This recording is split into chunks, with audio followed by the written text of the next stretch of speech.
Kabanata 441 hanggang 450.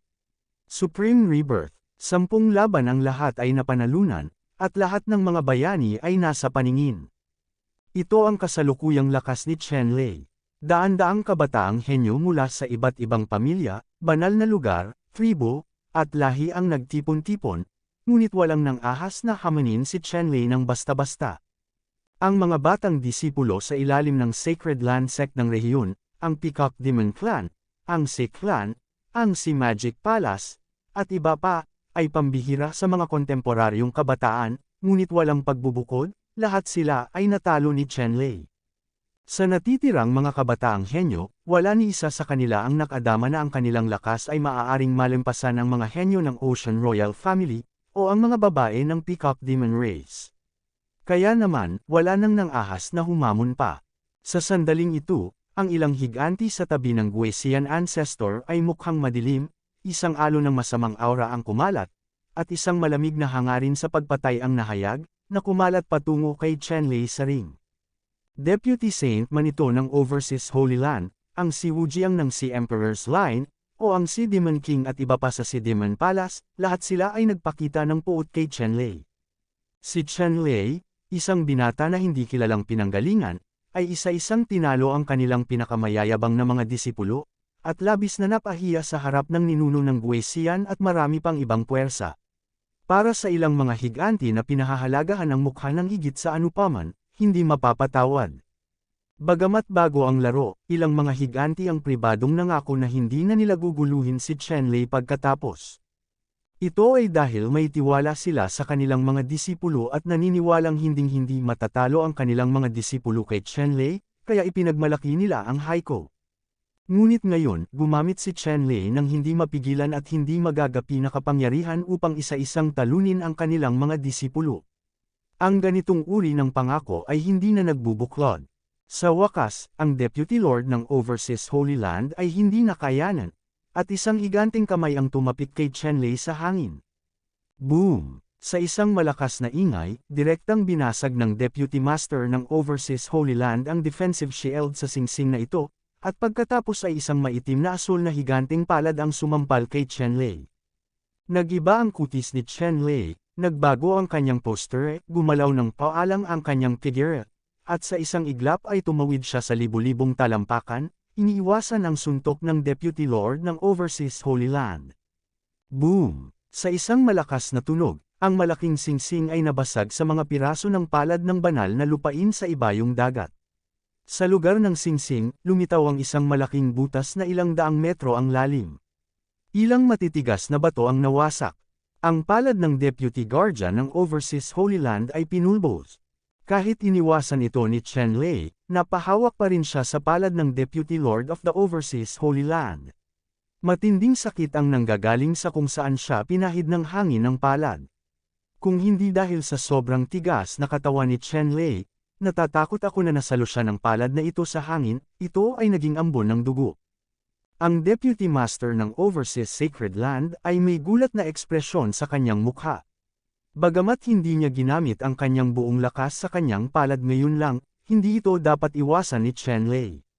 Talagang genius si Chen-Lei, ang Deputy Master ng Overseas Holy Land ay mamamatay tao sa kanyang puso.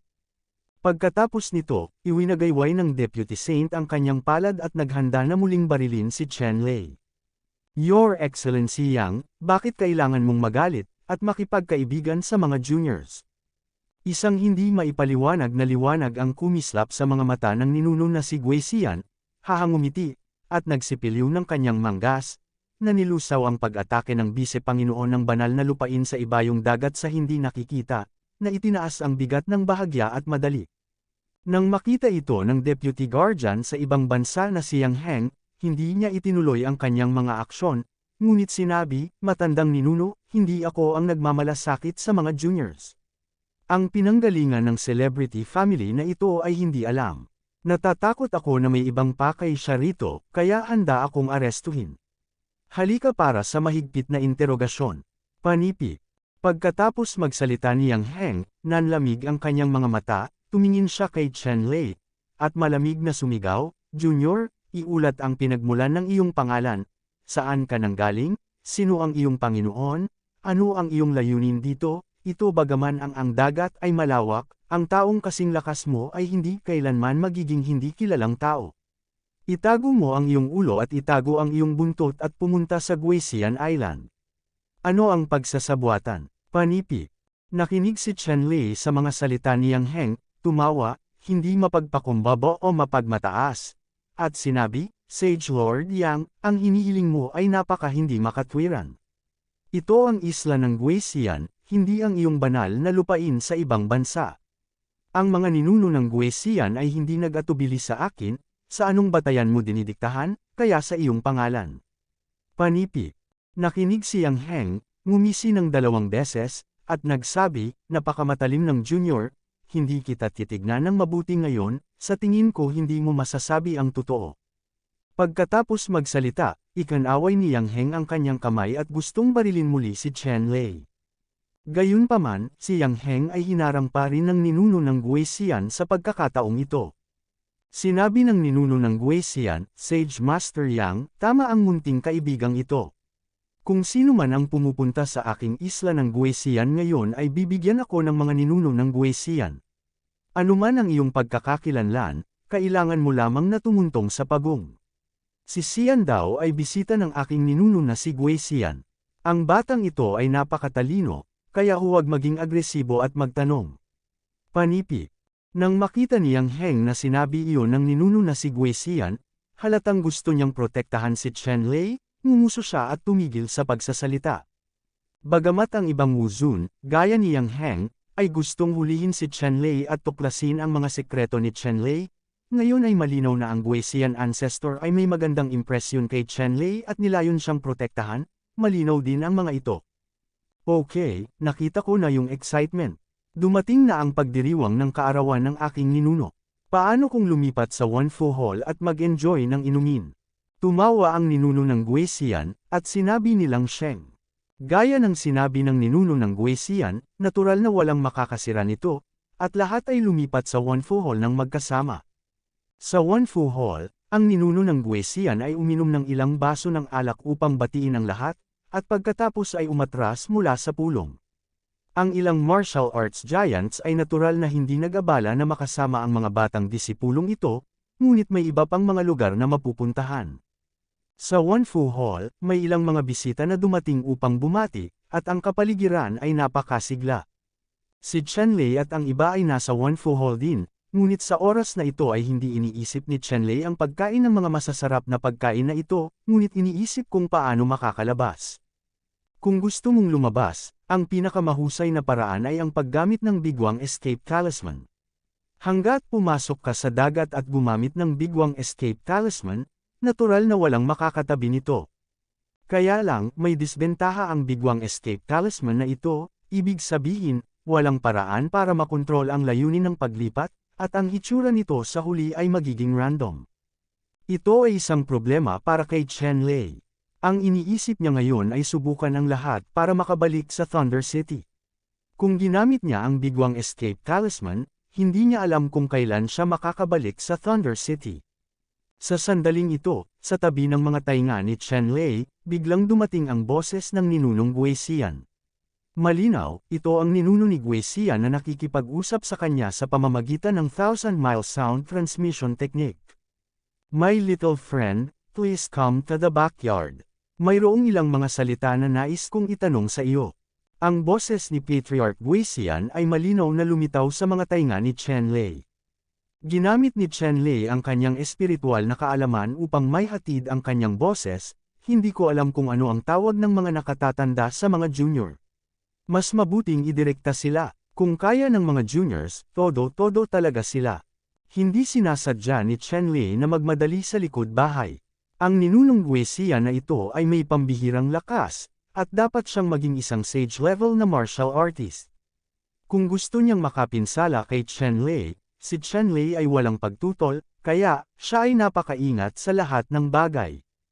Ang ninuno ni Guisian ay napaka-mature nang marinig ang boses ni Chen Lei, alam na niya kung ano ang inaalala ni Chen Lei. Kabanata 442 Tumawa ang ninuno ni Gui Xian at sinabing, ang munting kaibigan ay nag-aalala na ang matanda ay magiging masama para sa iyo. Huwag mag-alala tungkol dito. Ang matanda ay hindi kailanman gagawa ng anumang masama sa kanyang maliit na kaibigan. Kung alam mo kung ang matanda ay may ibang pagkakakilanlan, saka hindi na siya magkakaroon ng ganitong problema. Panipi. Pagkatapos makinig ni Chen Lei, nagtanong si Trans Sion, "Naku, hindi ko alam kung anong uri ng pagkakakilanlan mayroon ang nakatatanda, maaari ko ba talagang alisin ang aking mga pagdududa?" Sinabi ng ninuno ni Gui Xian, "Munting kaibigan, ang matanda ay may ibang pagkakakilanlan. Iyon ay, ang anghel ng Xuanming Supervisor, narinig mo ba ito?" Si Xuanming Supervisory Angel, nang marinig ni Chen Lei ang sinabi ng ninuno na si Gui Xian, agad niyang naunawaan na kung ang ninunong Gui Xian ay talagang anghel ng supervisor ng Xuanming, imposibleng mapahamak siya. Ang mga supervisoryong anghel ng Xuanming ay ipinadala ni Xuanming upang subaybayan ang mundo, mangolekta ng impormasyon, at nalaman na ang mga posisyon sa talento sa antas ng senior ay may mataas na awtoridad. Ang sinumang maaaring maging isang Xuanming Supervisory Angel ay malakas, malawak ang pag-iisip, at hindi makasarili. Dahil ang mga nangangasiwa na anghel ng Xuanming ay kabilang sa isang neutral na organisasyon, sila ay tapat lamang kay Xuanming at hindi may impluwensyahan ng mga banal na lupain, mga banal na dinastiya, mga maharlikang pamilya, at iba't ibang lahi. Dapat nilang magarantya ang ganap na neutralidad at pagiging patas. Bukod dito, ang prison angel na si Xuanming ay may bakal na panuntunan, ibig sabihin, hindi ka dapat pumatay ng anumang nilalang sa kontinente ng Xuanyuan, dahil ang misyon ng Xuanming ay labanan ang mga dayuhang lahi, at hinding-hindi mo papayagan ang sinumang nilalang sa kontinente ng Xuanyuan, ito masakit kalahating punto. Sa normal na mga pangyayari, ang nangangasiwa na anghel na si Xuanming ay hindi makikialam sa mga labanan ng iba't ibang mga banal na lugar, mga banal na dinastiya at mga maharlikang pamilya. Gaano man kalakas ang pakikipaglaban ng mga puwersang ito, hinding-hindi nila hahayaang mamagitan ang nangangasiwa na anghel ng Xuanming. Gayunpaman, mayroong isang pagbubukod, iyon ay, kung mayroong isang banal na lupain, Diyos, o iba pang kaaway na nagkukusa upang pukawin ang Xuanming Supervisory Angel, kung gayon ang Xuanming Supervisory Angel ay may karapatang ipagtanggol ang sarili. Bukod dito, kung ang Xuanming Supervisory Angel ay nakadiscover ng isang mahusay na henyo at naniniwala na kailangang ipakilala ang Xuanming Academy, siya rin ang may pananagutan para sa proteksyon. Ngayon, ang hitsura ni Chen Lei ay masasabing nag-iba ang hitsura ng mga ninuno ni Gui Xian. May intensyon na siyang i-recruit si Chen Lei sa Xuanming Academy. Sa makatuwid, ito ang dahilan ng pagmamahal at boses ni Chen Lei, at hiniling niya kay Chen Lei na makita siya. Matapos malaman ni Chen Lei ang pagkakakilanlan ng ninuno ni Gui Xian, nawala ang kanyang pagdududa. Ang katayuan ng Xuanming Supervising Angel ng ninuno ni Gui Xian ay dapat totoo. Dahil walang sinuman sa buong Xuanyuan continent ang nang-ahas na magpanggap na anghel ng Xuanming Supervisor, kung hindi, ito ay isang krimen ng genocide.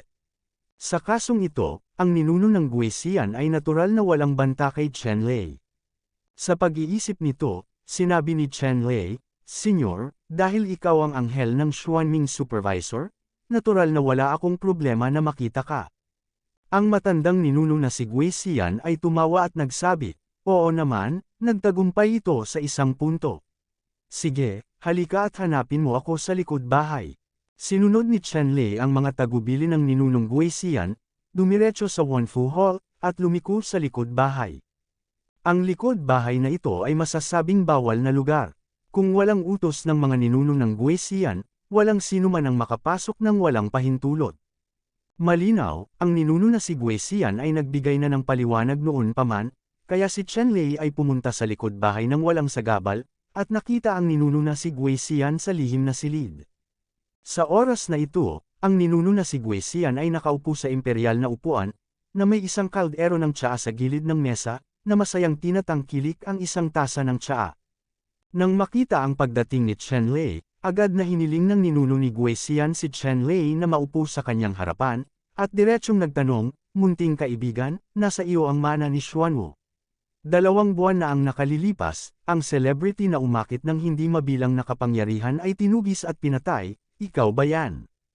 Nang magtanong ang ninunong Guesian, nag-iinit ang kanyang mga mata, at tila kinumpirma niya ang bagay na iyon, para lang ma-verify ito. Nang makita ni Chen Lei ang ninuno ng Guesian na nagtatanong ng ganito, alam niyang imposibleng itago ang ninuno ng Guesian, tumanggo siya at sinabing, oo, ang mga nakatatanda ay may mata ng karunungan, at ang mga nagmana ng mana ng Xuanwu ay ang mga nakababatang henerasyon. Panipi. Tumawa ang matandang ninuno na si Guesian at sinabing, sabi ko ba, saan ka nakatagpo ng ganyang makapangyarihan at labis na tao, na winalis ang isang grupo ng mga nakababatang henerasyon, maging ang munting prinsesa ng lumang bahay ng Paboril, hindi mo sila kalaban, paanong ang daming pervert at halimaw na ganyan? Si Chen Lei ay sinabihan ng ninuno na si Guesian at hindi niya alam kung gaano siya dapat, kaya tumahimik na lang siya. Bumantong hininga ang matandang ninuno na si Guesian, at pagkatapos ay tinanong si Chen Lei, munting kaibigan, maaari mo bang sabihin sa matanda ang tungkol sa iyong tunay na pagkatao? Makatitiyak ka, hindi mali siya sa iyo ang matanda, at may pagkakataon pa na ibigay ito sa iyo. Panipi. Naniniwala si Chen Lei sa pagkakakilanlan ng anghel na tagapag-alaga ng ninuno ni Guesian Xuanming, at direktang sinabi, dahil nagtanong ang senior, natural na hindi na ito itatago ni junior. Nang maglaon, sinabi ni Chen Lei ang pinagmula ng kanyang tunay na pagkakakilanlan sa ninuno na si Guesian nang walang anumang pagtatago. Matapos pakinggan ang ninuno ni Guesian, bigla niyang napagtanto, ikaw pala si Chen Lei, at narinig ko ang iyong pangalan. Ginamit ko ang sarili kong kapangyarihan para patayin si Wu Zunfeng Chanho, at pinatay si Ziyang at Chen Palace. Demon Sect, Shenlong Sect at iba pang mga deputy masters ay winasak din ng 5 pangunahing pamilya ng Jingxi City, na naging sanhi ng Demon Sect na magdusa ng matinding pagkalugi sa iyong mga kamay. Ang tambak na ito ng mga piraso ay masasabing nakakasira ng lupa. Hindi nakakagulat na magkakaroon ng ganoong tagumpay. Panipi. Matapos marinig ni Chen Lei ang sinabi ng ninuno na si Guesian, nagulat din siya sa kakayahan ng ninuno na si Guesian na makita ang tumpak na impormasyon. Dapat mong malaman na may layong 10 milyong kilometro mula sa Xuanchanzong ng dinastiyang Chu. Gayunpaman, sa lahat ng kanyang ginawa, nakita ito ng ninunong Guesian ng kanyang sariling mga mata. Ang katalinuhan ni Xuanming ay talagang nararapat na ang kontinente ng Xuanyuan ay natatangi. Ang ninuno na si Guesian ay tumingin kay Chen Lei at sinabing, Chen Lei, dahil hindi mo ito itinago sa akin, kung gayon direkta kong sasabihin sa iyo ang layunin ng pagpapatawag ko sa iyo. Nasa iyo ang pagpipilian. Alam ni Chen Lei na darating ang pangunahing kaganapan, tumanggo, at sinabing, Senyor, pakisabi sa akin. Sabi ng ninuno ni Guesian, iyon na nga. Ako ay napaka-optimistiko tungkol sa iyo. Ngayon, sa Xuanming Academy, may planong sanayin ang mga walang katulad na powerhouse, na tinatawag na Miao Immortal Project. Ang lahat ng mga anghel sa bilangguan sa Xuanming ay namamahala. Magtipon ng mga henyo mula sa buong mundo para magbigay ng sariwang dugo para sa Fairy Miao Project. Sa tingin ko ikaw ay ganap na kwalipikadong mapili para sa Fairy Miao Project. Gusto mo bang lumahok sa proyektong ito? Panipi. Proyektong Xian Miao. Sumimangot si Chen Lei at nagtanong, ano ang mga benepisyo ng pagsali sa programang ito? Sinabi ng ninuno ng Guesian, ang mga benepisyo ay syempre marami. Halimbawa, kung sumasang-ayon kang lumahok sa Immortal Miao Project, hindi mo kailangang lumahok sa labanan ng Xuanyuan Woi, at maaari kang direktang maging opisyal na estudyante ng Xuanming Academy. Susuportahan ka ng malalaking mapagkukunan, at tuturuan ka ng Xuanming Academy. Anuman ang tulong na kailangan mo, masisiyahan ka. Panipi. Hindi mabilang na mga pangako ang ginawa ni Guesian ancestor sa sandaling ibukan niya ang kanyang bibig. Masasabing hanggat bahagi siya ng Immortal Miao Project, maaaring gamitin ni Chen Lei ang halos lahat ng enerhiya sa Profound Alliance at ang kanyang autoridad ay kahanga-hanga. Sinabi ni Chen Lei, sa gayong dakilang kapangyarihan, kailangan mo bang gampanan ang kaukulang mga obligasyon? Si Xuanming ay hindi tanga, at hindi gagawa ng mga bagay na walang utang na loob. Tiyak na mayroon siyang sariling layunin sa paggastos ng labis na pagsisikap sa paglinang ng Immortal Seed Project. May 3 chapters ngayon at bukas, Lunes ko papalitan, sorry. Kabanata 443. Sinabi ng ninuno ng Guisian, natural iyon. Ang paglilinang ng Miao Immortal Project ay kumonsumo ng hindi mabilang na mga mapagkukunan ng Xuanming. Natural, hindi sasayangin ni Xuanming ang mga mapagkukunang ito sa walang kabuluhan. Ang ultimong layunin ng Xuanming ay linangin ang isang prestihiyosong war elves upang ipagtanggol ang kanilang sarili mula sa mga dayuhang lahi, at kasabay nito, labanan ang mga mapagmataas na talento sa labas ng teritoryo upang lumaban para sa mas maraming buhay na espasyo at mapagkukunan para sa ating Xuanyuan continent. Panipik. Nakipaglaban para sa mas malawak na lugar ng tirahan at mga mapagkukunan para sa kontinente ng Xuanyuan, paano mo ito ipapaliwanag? Isang liwanag ang kumislap sa mga mata ni Chen Lei at nagtanong. Ang mga salita ng ninuno na si Guisian ay nagsasangkot ng ilang mga lihim tungkol sa extraterritoriality, na lubhang kawili-wili kay Chen Lei. Sa kanyang nakaraang buhay, bilang pinakamataas na Emperor Wu, naglakbay lamang siya sa pagitan ng Xuanyuan continent at ilang iba pang mga kontinente. Sa pangkalahatan, nasa domain pa rin siya. Sa kanyang lakas, imposible sa oras na iyon na masira ang domain at makapasok sa mas malawak na lugar. Siyempre, kung nakaligtas si Chen Lei sa pinakamalakas na sakuna noong panahong iyon, natural na magiging kwalipikado siyang makapasok sa kaharian at makapasok sa mas mataas na kaharian o kaharian. Gayunpaman, nabigo siyang madaig ang pinakamalakas na kalamidad, kaya, lahat ng nasa labas ng teritoryo ay misteryo kay Chen Lei. Ngayon, natutunan na ni Chen Lei ang tungkol sa kaliskis at kalahating kukumula sa ninuno na si Guisian, kaya natural na gusto niyang humingi ng pangunawa. Ito lang ang binanggit ng ninunong Guisian, ngunit hindi ito binanggit ng huli, at sinabing, Chen Lei, masyado pang maaga para sabihin ito sa iyo. Hindi maganda na marami kang alam, kailangan mo lang malaman na basta maging isang walang kamatayang panla, tiyak na magkakaroon ka ng mga pagkakataon na hindi mo maisip, at malantad ka sa isang malawak na mundo na hindi mo akalain. Hindi ko alam kung pumayag ka. Panipik. Anyway, paano hindi sumasang-ayon si Chen Lei? Sa kanyang nakaraang buhay, kahit na siya ay isang peak powerhouse ng Emperor Wu, sa oras na iyon, siya ay isang solong powerhouse lamang. Kung ikukumpara sa isang makapangyarihang puwersa tulad ni Xuanming, wala siya sa parehong antas at hindi talaga kwalipikadong tuklasin ang mga sikreto sa likod ni Xuanming. Ngunit sa buhay na ito, na may pagkakataong maunawaan ang Profound League at ang mga sikreto sa likod nito, paano ito mapapalampas ni Chen Lei? Sa pag-iisip nito, tumanggo si Chen Lei at nagsabi, okay, sumasang-ayon akong lumahok sa Immortal Miao Project. Ang ninuno ni Guisian ay tumanggo na nasisiyahan, hindi nagulat sa pinili ni Chen Lei. Pagkatapos, muling sinabi ng ninuno na si Guisian, Chen Lei, dahil pumayag kang lumahok sa proyekto ng Fairy Sidlang, mula ngayon, ikaw na ang magiging binhi ng Xuan League Fairy Sidlangs. Kung gusto mong maging isang tunay na Fairy Sidlang sa hinaharap, magkakaroon ng matinding kompetisyon sa iba pang Fairy Sidlang sa Xuanming. Sa pamamagitan lamang ng pagkatalo sa iba pang mga Engkanto Spawn maaari kang maging isang tunay na Engkanto Spawn. Panipik. Ako na ba ay isang Fairy Seedling? Matapos makinig sa ninunong si Guisian, medyo nagulat si Chen Lei. Kung gayon, sa pagkakataong ito ang Xuanming Immortal Miao Project ay talagang isang hindi pa nagagawang malaking hakbang.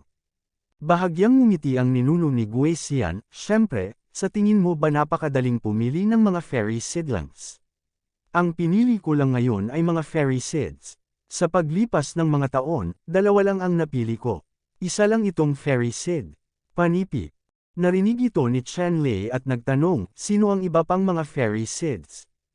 Sinabi ng ninuno ni Guisian, hindi ito lihim. Okay lang sabihin sa'yo. Ang isa pang buto ng Fairy Seed ay ang munting prinsesa na si Kung Xuan ng Peacock Demon Clan. Di ba inaway mo lang siya? Panipik.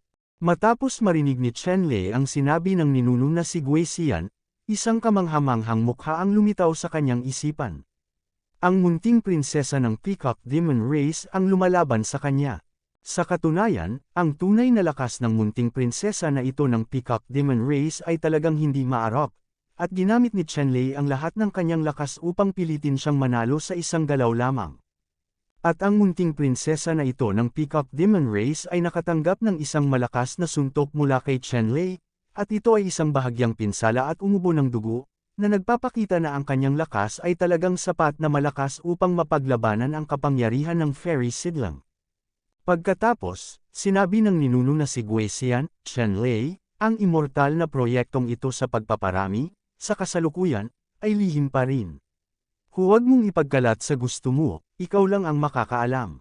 Tumango si Chenlei. Ang dahilan kung bakit sinabi sa kanya ng ninuno na si Guesian ang tungkol sa walang kamatayang plano sa pag-aanak ay dahil natugunan niya ang mga kinakailangan ng plano ng makalangit na pagpaparami. Kung hindi pumayag si Chenlei, naniniwala si Chenlei na may paraan ang ninuno ng Guesian para makalimutan niya ito. Sa katunayan, ang ninuno ni Guesian ay hindi kasing husay nang ipinakita niya. Kung talagang kailangan niyang magsimula, hindi siya magiging malambot. Kung sino man ang nag-iisip sa Xuanming Guardian Angel bilang isang mabait na tao, iyon ang magiging pinakamalaking pagkakamali sa kanyang buhay. Ngayong pumayag na si Chenlei na lumahok sa Immortal Breeding Project, natural na walang silbi ang lahat ng follow-up na pamamaraan. Tanong ni Chenlei, Senyor, kailan magsisimula itong Fairy Sidlang Project? Mayroon pa akong ilang mga bagay na hindi ko pa naiintindihan ng malinaw. Hindi ko alam kung mabibigyan ba ako ng oras para harapin ang mga personal na bagay. Panipi. Sinabi ng ninuno ng Guesian, ang oras para sa opisyal na pagsisimula ng proyektong ito sa pagpaparami ng engkanto ay 1 taon mamaya. Ibig sabihin, pagkatapos ng Xuanyuan Woi, dapat mong malaman na ang nangungunang 10 henyong disipulo ng Xuanyuan Woi ay automatikong magiging mga pala of the Fairy Sidlangs. And then the project ang mga fairy sidlangs ay opisyal na ipatutupad kung kaya't kung mayroon kang hindi natapos, maaari mong gamitin ang taong ito upang gawin ito. Paano ito, mayroon bang sapat na oras? Panipi. Sapat na ang 1 taon. Tumango si Chenlei at sinabi.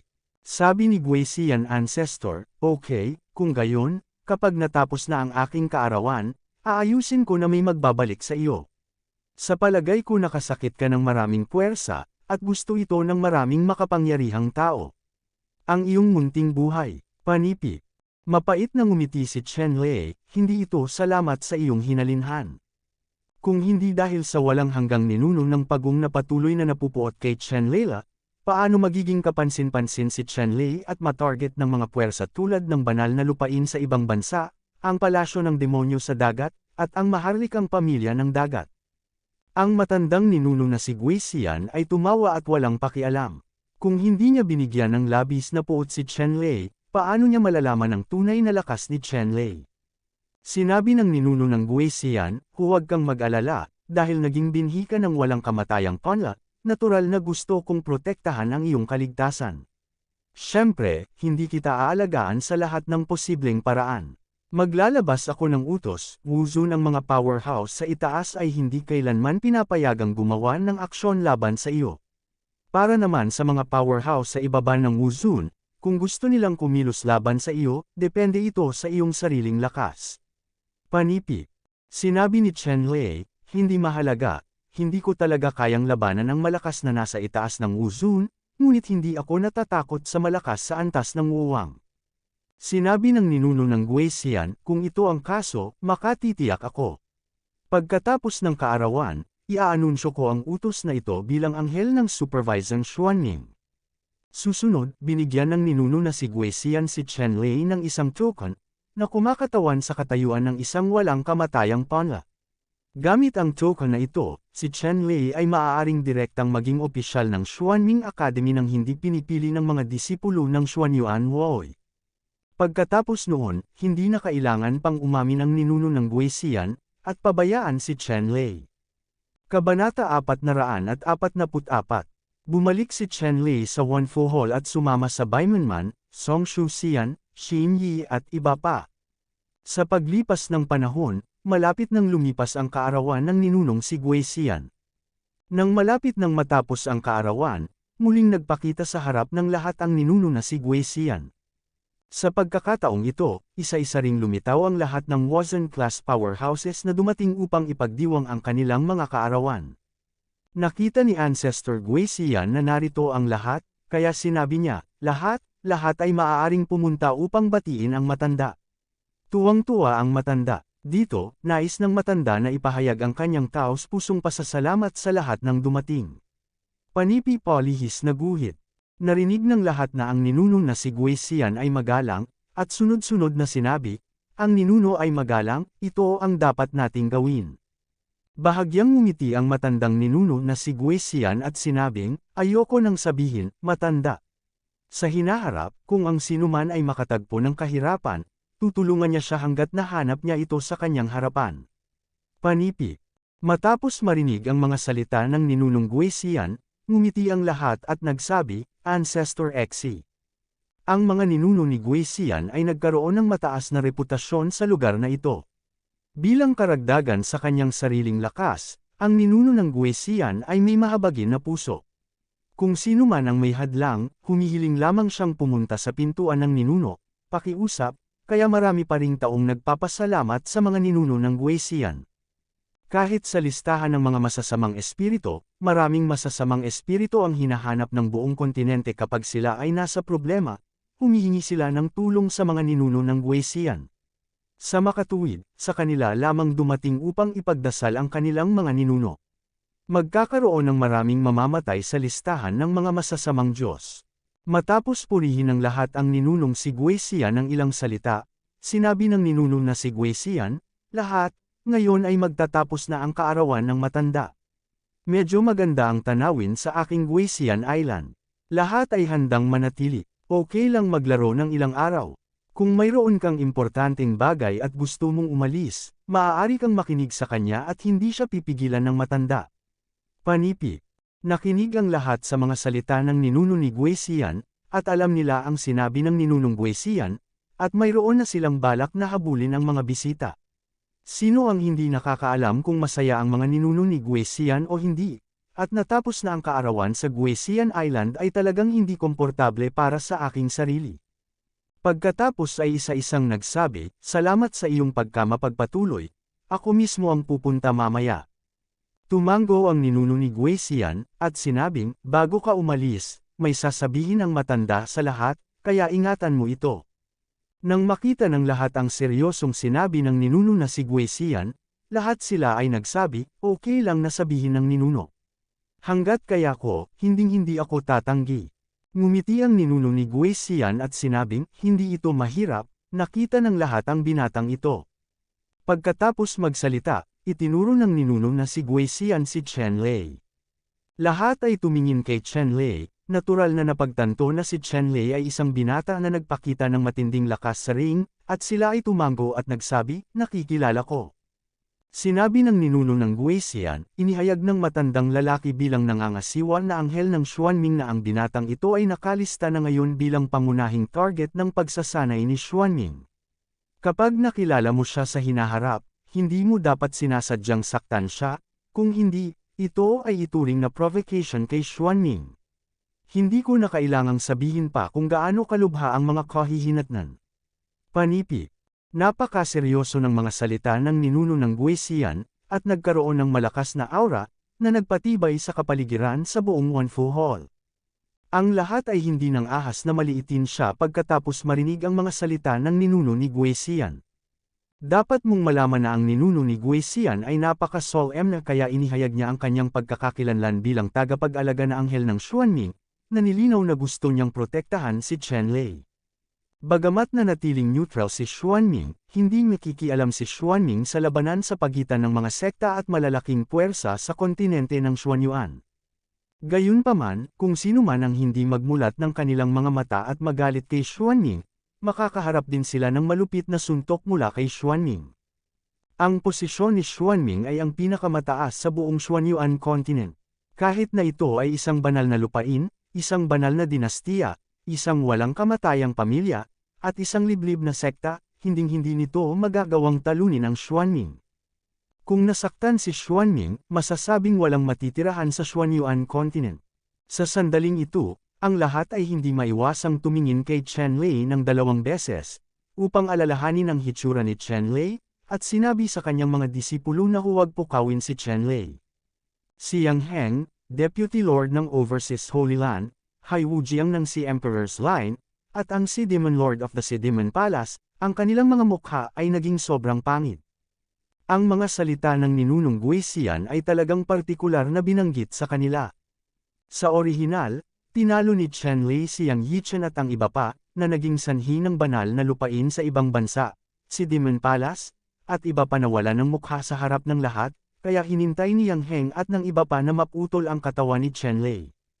At si Yang Heng, ang Deputy Master ng Overseas Holy Land, lahat ay nilayo na direktang salakayin si Chenlei pagkatapos umalis ni Chenlei sa Guisian Island, na pinatay siya ng malupit. Ngunit ngayon, sa mga salitang ito mula sa ninuno ng Guisian, sino ang maglalakas loob na atakihin muli si Chenlei at ang iba pa? Kung talagang maglakas loob kang salakayin si Chenlei sa panganib na masaktan ng Profound Alliance, ang huling resulta ay malamang na isang genocidal disaster. Hindi kayang bayaran ng alinmang partido ang ganoong kalaking presyo. Sa pangakong ito ng ninunong Guisian, masasabing tiyak na hindi malalagay sa panganib si Chenlei at ang iba pa sa lugar na ito sa dagat.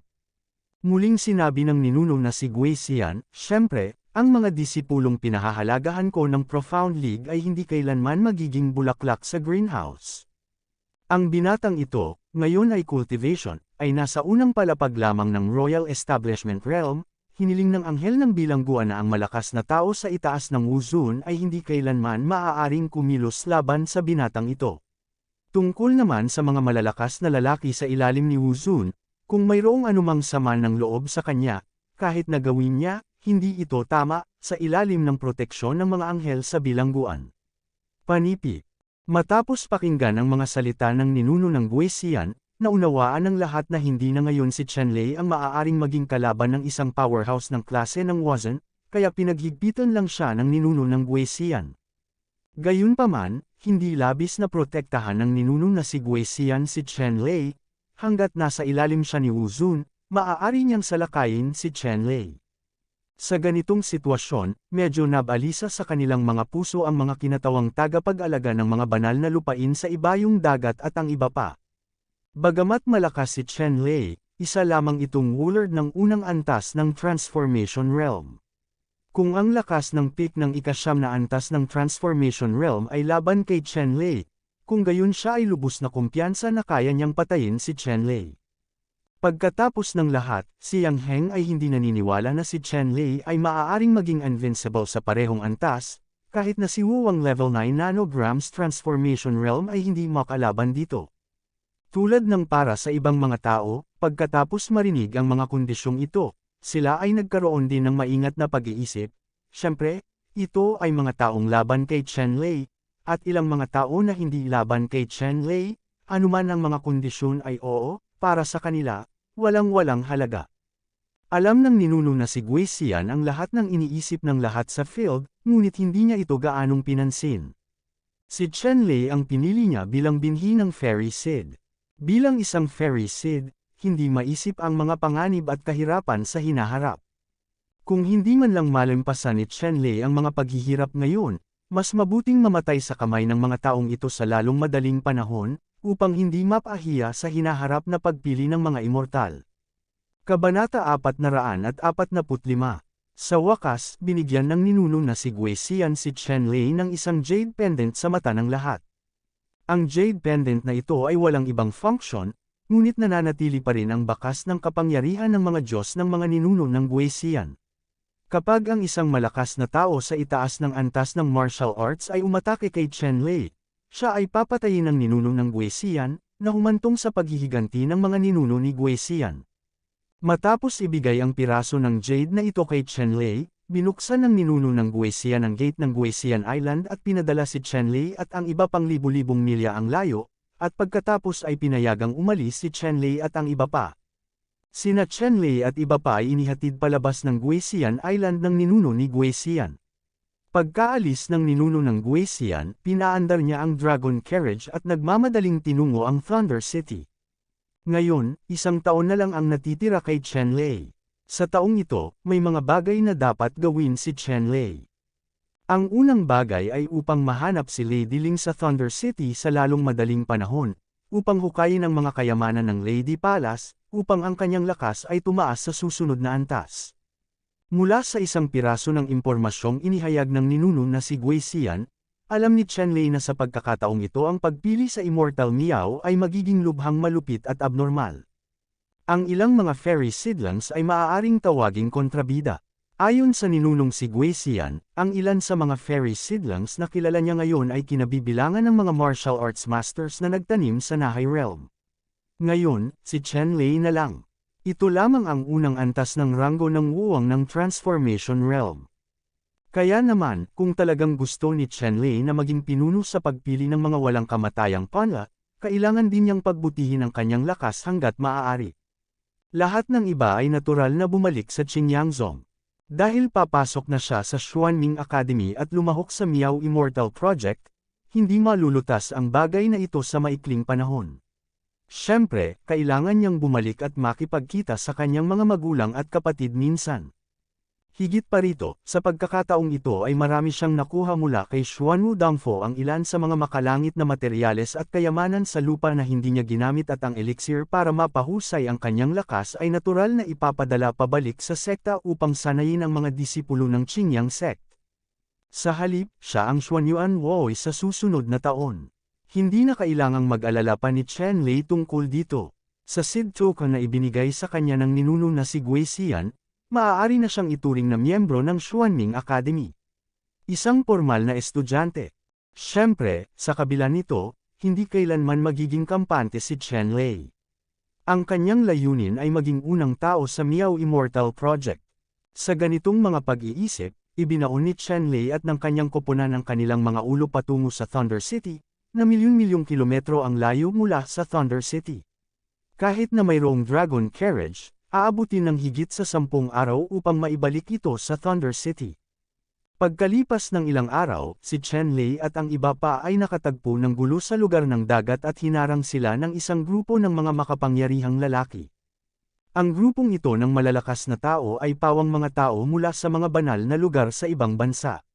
Ang pinuno ay tinuruan ni Chen Lei at naging Yang Yichen na natalo sa ilalim ni Chen Lei. Si Yang Yichen, bilang isang martial king sa transform form, ay bata pa, kaya masasabing ito ay promising at talented. Sa lakas ni Yang Yichen, madali siyang manalo ng 10 magkakasunod na laban sa Xuanyuan Woi Seed Selection Battle at madaling ma-qualify sa preliminary round. Gayunpaman, sa huling labanan, iginiit ni Yang Yichen na piliin si Chen Lei bilang kanyang kalaban at natalo ni Chen Lei. Ang kabiguan ni Yang Yichen ay ang pagkawala ng kwalipikasyon para maging itinatampok na manlalaro na si Xuanyuan Woi, at nawalan pa ng kwalipikasyon para lumahok sa Seed Player Qualification Battle. Sa ganitong mga kalagayan, maaari lamang mabawi ni Yang Yichen ang mga kwalipikasyon upang lumahok sa Seeded Player Qualification Battle maliban kung pupunta siya sa Alien Battlefield at makakuha ng 10,000 Alien Military Merits. Bagamat pambihira ang lakas ni Yang Yichen, hindi madaling gawain para kay Yang Yichen na makakuha ng 10,000 dayuhang merito ng militar sa isang dayuhang larangan ng digmaan sa maikling panahon. Kaya, natural na kinasusuklaman ni Yang Yichen si Chen Lei, at hindi niya pinabayaan si Chen Lei ng ganoon kadali. At ang guru ni Yang Yichen na si Yang Heng, ang Deputy Lord ng Overseas Holy Land, ay hindi rin gusto kay Chen Lei. Sa isla ng Gui Xian, kung hindi dahil sa proteksyon ng mga ninuno ng Gui Xian, tiyak na inalis ni Yang Heng si Chen Lei. Ngayon, ang ninuno ng Gui Xian ay may mga utos, at ang malakas sa itaas ng Wuzun ay hindi dapat kumilos kay Chen Lei. Ang isa pang pagkakakilanlan ng ninuno ng Gui Xian ay ang anghel na si Xuanming Supervisor. Natural, walang nang ahas na sumuwi sa kanyang mga utos. Gayunpaman, ang utos na ito ay may butas. Ang isang malakas na tao sa itaas ng Wuzun ay walang magagawa tungkol kay Chen Lei, kung gayon okay lang para sa isang taong nasa ibaba ni Wuzun. Ang cultivation ni Chen Lei ngayon ay nasa unang antas lamang ng wuwang level sa Transformation Realm, isang wuwang level master na may mas mataas na realm kaysa kay Chen Lei at may mas malakas na combat power. Maraming mga banal na lugar sa ibang bansa. Ilang araw matapos umalis si Chen Lei sa Xuanwu Island, naroon si Yang Heng. Inutusan niya si Yang Yichen na pamunuan ang koponan, at 15 martial arts masters ang dumating upang harangin si Chen Lei. Sa 15 king level na martial masters na ito, 5 sa kanila ang may cultivation sa rurok ng martial realm. Maaari silang masira sa Metamorphic Realm at maabot ang level ng Nahai Realm Martial Master, at ang kanilang combat power ay natural na hindi pangkaraniwan. Maging ang natitirang 10 Martial Kings ay mahuhusay na manlalaro sa itaas ng ikalimang palapag ng Martial King Realm. Sa kanila, natatakot ako na tanging ang paglilinang ng pinunong siyang Yichen ang pinakamahina. Gayunpaman, kahit na mahina ang cultivation niyang Yichen, ang kanyang combat power ay ganap na walang pinagkaiba sa mga general ng Wuwang na nasa level 5 pataas, o mas malakas pa. Ang gayong marangyang lineup, masasabing hindi ito mas mahina kaysa sa lakas ng buong maliit na pamilya ng sekta, at mas malakas pa. Masasabing higit pa sa sapat para harapin si Chen-Lei at ang iba pa. Huminto si Chen-Lei at ang iba pa nang makita nilang siyang Yichen ang nangunguna sa pagharang sa kalsada. Nang makita niyang Yichen si Chen-Lei, ang kanyang mukha ay agad na naging malungkot. Kinasusuklaman niyang Yichen itong si Chen-Lei na nagpahiya sa kanya sa harap ng master at ng mga matatanda at eksperto. Sa oras na ito, humaharang sa daanan ni Chen-Lei at ang iba ay natural na wala rito para itaboy si Chen-Lei. Anak, tumigil ka at iulat mo ang iyong pangalan. Ang mas ikinadepress niyang Yichen ay hindi pa rin niya alam kung ano ang tunay na pangalan ni Chen-Lei. Kahit na si Chen-Lei ay sumulong sa lakas sa oras na ito, hindi pa rin siya handang ihayag ang kanyang pagkakakilanlan. Totoong napakaraming tao ang nasaktan niya sa panahong ito, maging ang banal na lupain ng universo, ang banal na lupain ng Yin at Yang, ang banal na lupain ng Juntian o Qian Shanxiao, Yinxing Shanxiao, at iba pa, lahat ng sinusubukan nilang mahuli siya. Wala siyang pakialam, ngunit naroon si Qing Yangzong sa likod, pati na rin ang kanyang mga magulang at nakababatang kapatid na babae. Para sa kaligtasan ng mga taong ito, nais din niyang protektahan ang kanyang pagkakakilanlan hanggat maaari. Kaya, nang marinig niyang itinanong niyang Yichen ang kanyang pangalan, tumawa siya at sinabing, "Gusto mong malaman ang pangalan ko, kung gayon, kapag natalo mo ako, hindi pa huli para sabihin muli sa iyo." Ang implikasyon ay napakalinaw, ibig sabihin, siyang Yichen ay hindi kwalipikadong malaman ang kanyang pangalan ngayon. Lalong ikinainis nito siyang Yichen, at mariing sinabi, "Kung gayon, tatapakan kita sandali, at titingnan kung magiging ganoon katigas." Sinulyapan ni Chen-Lei ang 12 ng mga Martial King sa harap niya, at sinabing, "Kung ganoon, tumigil ka na sa pagsasalita ng walang kaparirikan, halika na." Nang makitang si Chen-Lei ay hindi nagpakita ng mga palatandaan ng pagiging banayad, malamig na winigiway niyang Yichen ang kanyang kamay at sinabing, "Ibigay mo ito sa akin." Kabanata 446. Kasunod ng utos niyang Yichen, 12 ng mga powerhouse ng Wuwang level, kumalat ang nakamamatay na aura, marahas na sumugod kay Chen-Lei at iba pa. Napakayabang ng 12 ng mga Martial King sa banal na lupain sa ibayong dagat. Tinalo lang ni Chen-Lei siyang Yichen sa isang tunggalian, at talagang gustong kitilin ng mga taong ito ang kanyang buhay. Nahaharap sa mapagmataas at mapagmataas na estilo ng mga sagradong lugar sa ibang bansa. Nagalit din si Chen-Lei, at hindi siya nagpakita ng awa, ngunit binati ang 12 ng mga powerhouse sa antas ng hari na sumugod. Sa katunayan, hindi lamang si Chen-Lei, kundi pati sina Baimenman, Song Shuxian, Xin Yi, Xiong Da, Shi Wu San, at Zhu Bamei, lahat ay lumabas ng sabay-sabay at nahaharap sa paglipol. Isang dosenang Wuwang level powerhouses ang dumating dito. Sa ngayon, ang koponan ni Chen-Lei ay hindi lamang ang lakas ni Chen-Lei, kundi pati na rin sina Baimenman, Song Shu, Xin Yi, at Xiong Da, at iba pa, na ang lakas ay mabilis ding tumaas. Kung ikukumpara sa nakaraan, ang kanilang lakas ay tumaas ng higit sa 100 beses. Kabilang sa kanila, maging Baimenman man, Song Ziexian, Xin Yi, o Xiong Da, Shi at iba pa, bawat isa sa kanila ay isang bihirang henyo na powerhouse sa mga pamilya at tribo, at sila ay napakatalino, ilang tao ang makakapantay. Sino sa mga taong ito ang walang lakas na talunin ang kalaban sa pamamagitan ng paglampas sa hanay? Nagmamadali silang lumabas sa karwahe ng dragon at nakipaglaban sa 12 ng mga Martial King na nalipol.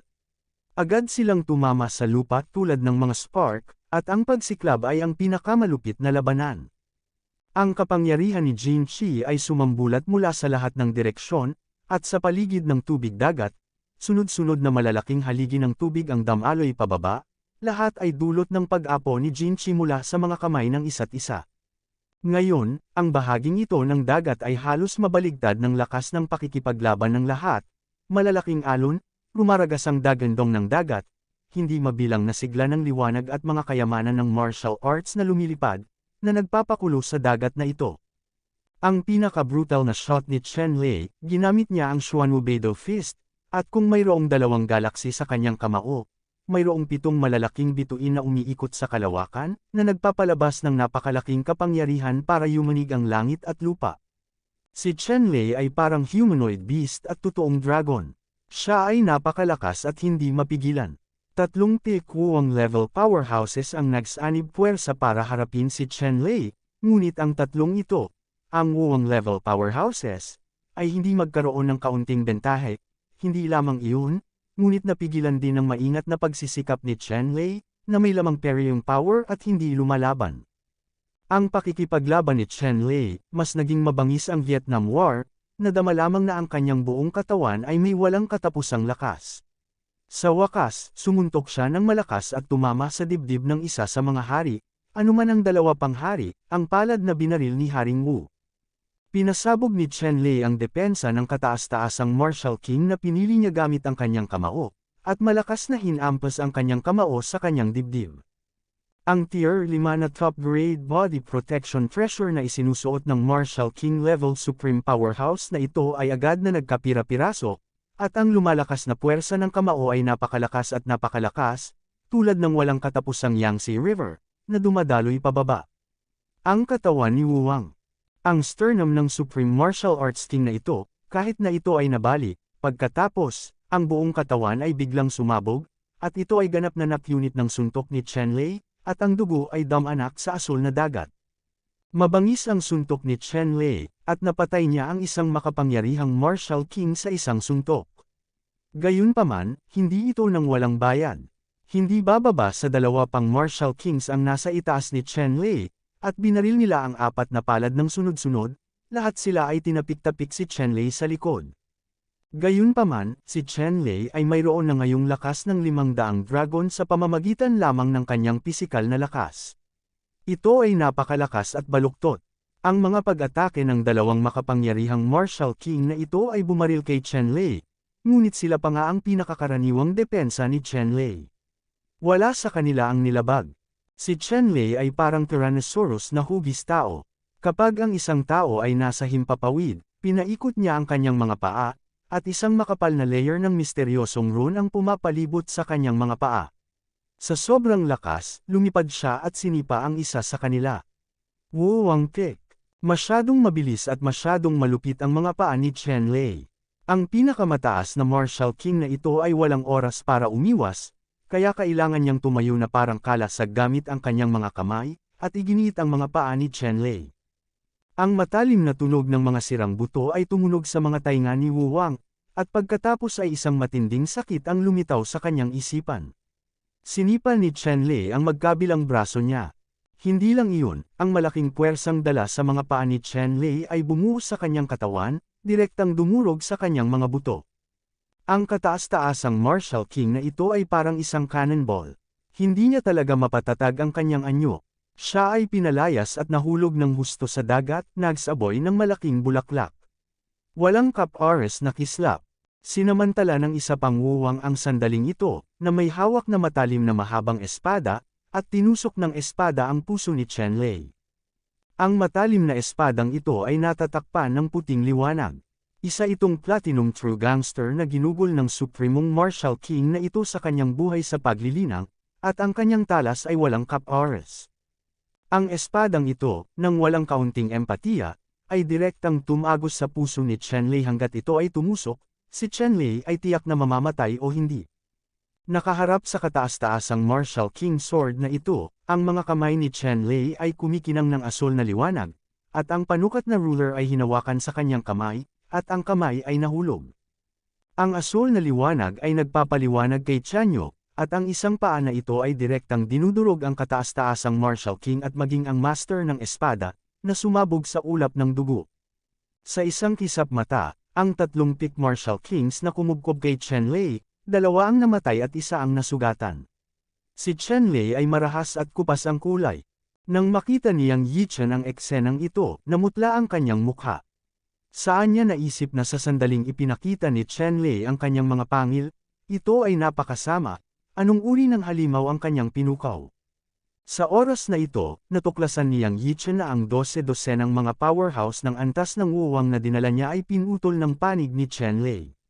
Halos lahat ng mga ito ay pinutol, na naiwan lamang ng 4 o 5 antas ng kapangyarihan ng wuwang na nagpupumilit pa ring sumuporta.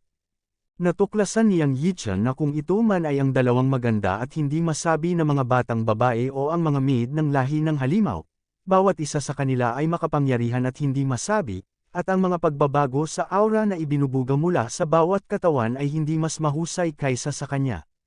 Medyo nalilito siyang Yi Chen sa oras na ito, saan nanggaling ang ganoong grupo ng mga halimaw.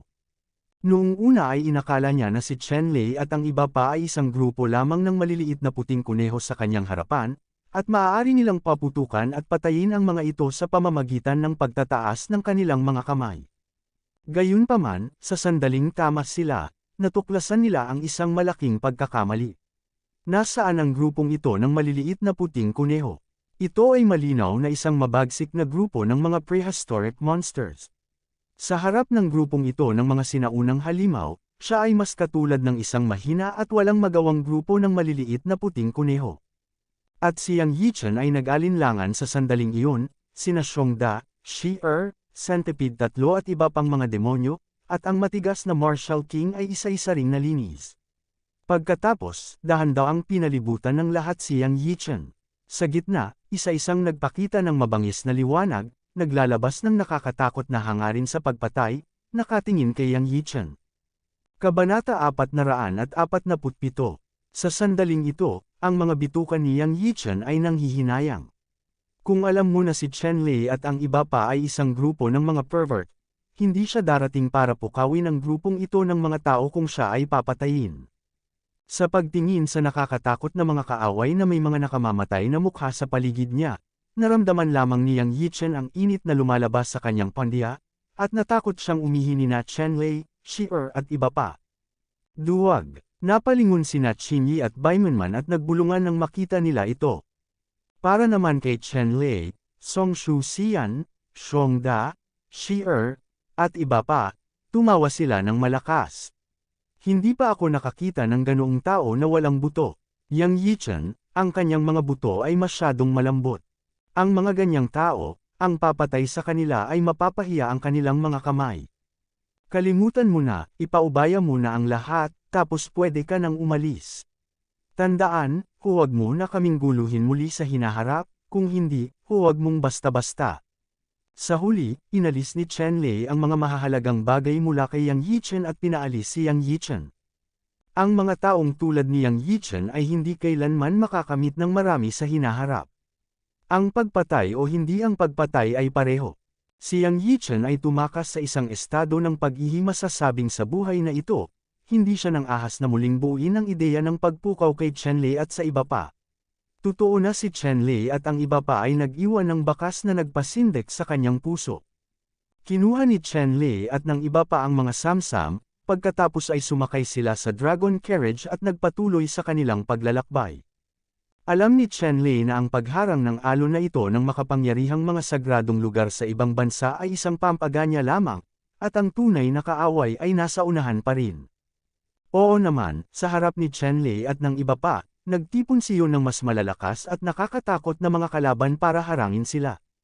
Dapat mong malaman na si Chen Lei ay nasa isla ng Guisian, ngunit napahiya ito sa maraming puwersa. Bukod dito, minsang nakipaglaban si Chen Lei kay Yang Heng, ang Deputy Master ng Overseas Holy Land, nang walang anumang pinsala. Ang kakayahang makuha ang ika-8 antas ng Wuzun na si Yang Heng sa lakas ng unang antas ng Wuzun na walang pinsala, tiyak na hindi ito ang magagawa ni Chen Lei sa kanyang tunay na lakas, dapat siyang magkaroon ng kakaibang kayamanan. Hindi kakaunti ang malalakas na tao ang may ganoong pag-iisip. Ang ilan sa kanila ay may kasakiman sa kanilang mga puso. Sa makatuwid, ang malalakas na lalaki na hamarang kay Chenlei, kumaway ng kumaway, ay masasabing may abnormal na mahirap at mapanganib na hinaharap. Sa harap ng walang katapusang at masasamang amba sa kanilang mga puso, si Chenlei at ang iba pa ay naging walang awa, nagwawalis hanggang sa lahat, pumapatay ng dugo at mga bangkay sa lahat ng dako. Sa kasalukuyang lakas ni Chenlei at ng iba pa, masasabing hindi sila magagapi sa ilalim ng Martial King Realm, at walang kapangyarihan sa ibaba ng Martial King Realm ang maaaring magdulot ng banta sa kanila. Bukod dito, si Chenlei at ang iba ay napakalupit na ito ay kumalat ng malawak.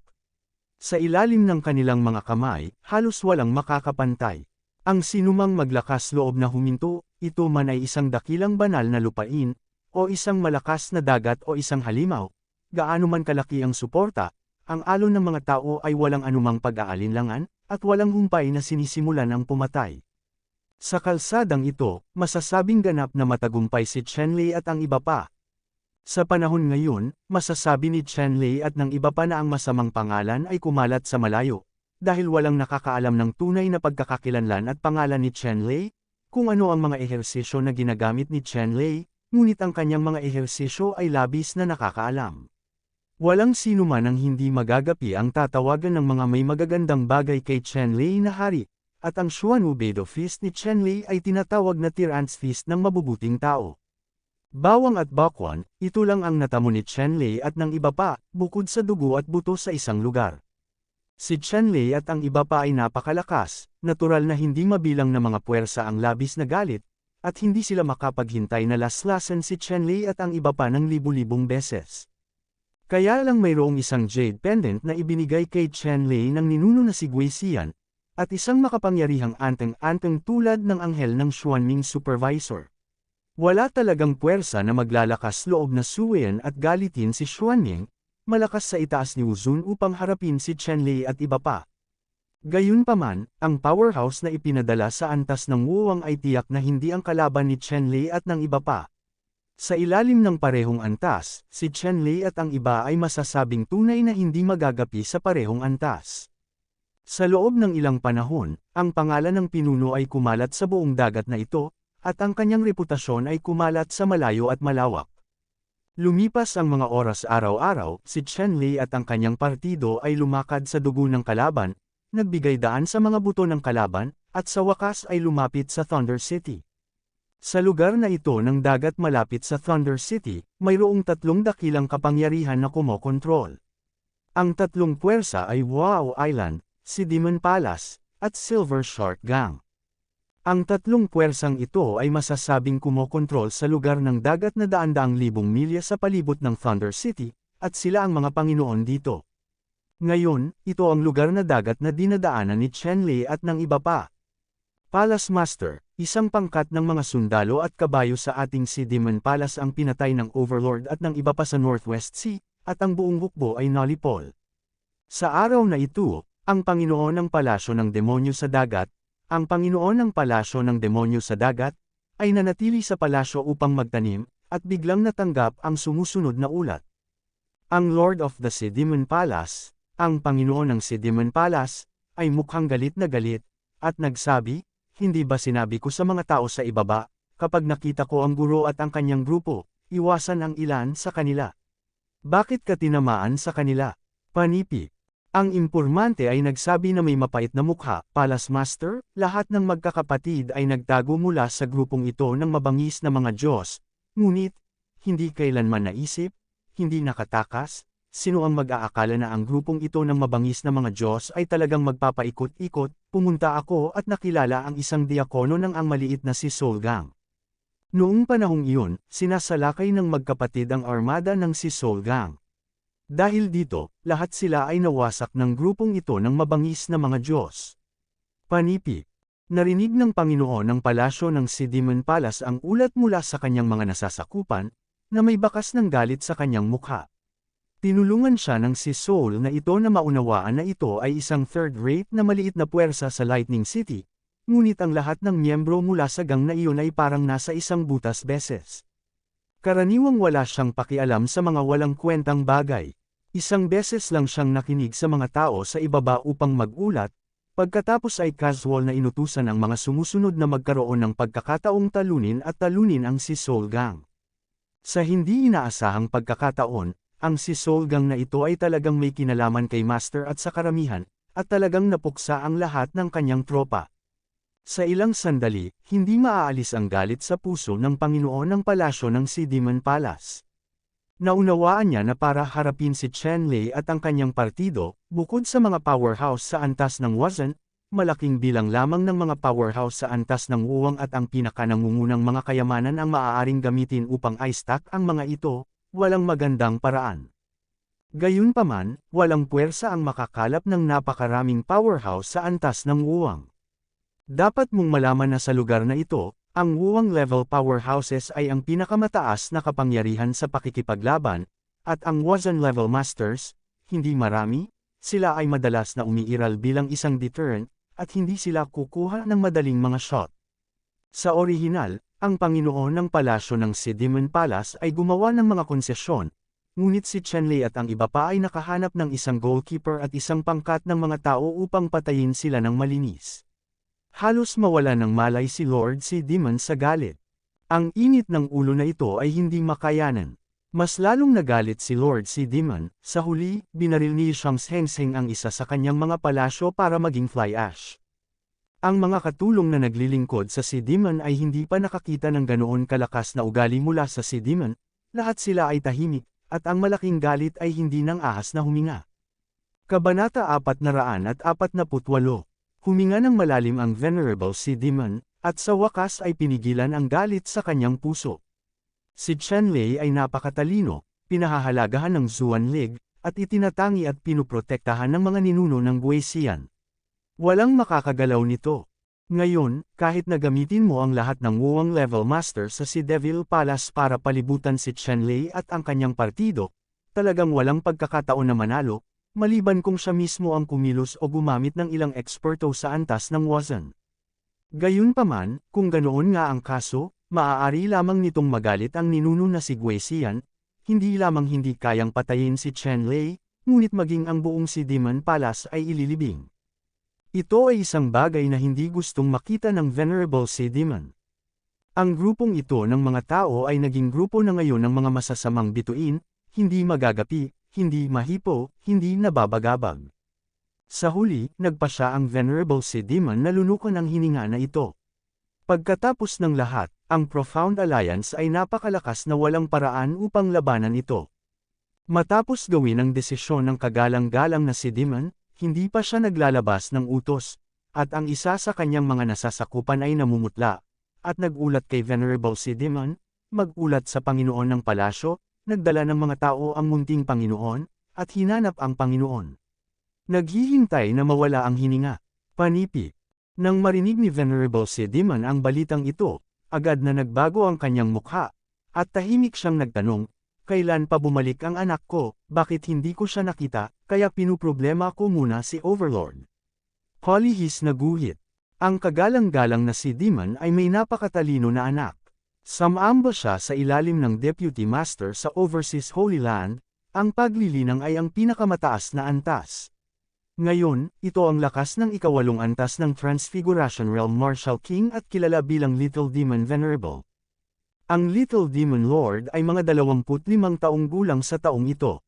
Sa edad na ito, maaaring gawing perpekto ng cultivation ang lakas ng ikawalong antas ng Transformation Realm.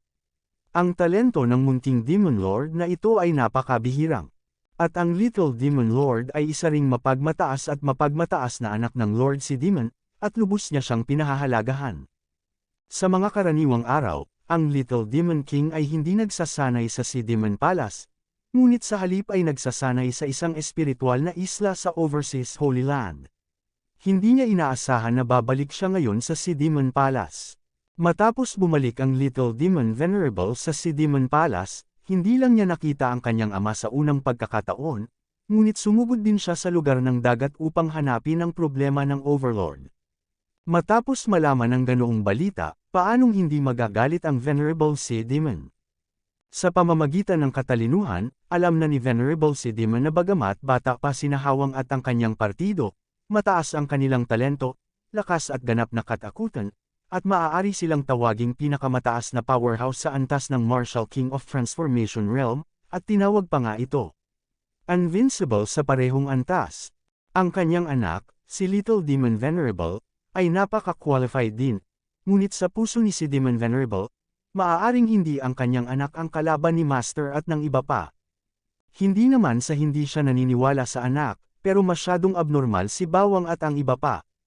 Sa kalsadang ito, nalaman ko mula sa ulat ng labanan na si Bawang at ang iba pa, bagamat sila ay mga powerhouse sa ikasyam na palapag ng ranggo ng Wuwang, ay kasing dali ng pagputol ng mga melon at gulay. Kahit na ang kanyang sariling anak ay malakas, pagkatapos ng lahat, ang paglilinang ay may ikawalong antas lamang ng Wuwang Transformation Realm, paano ito magiging kalaban ng guro?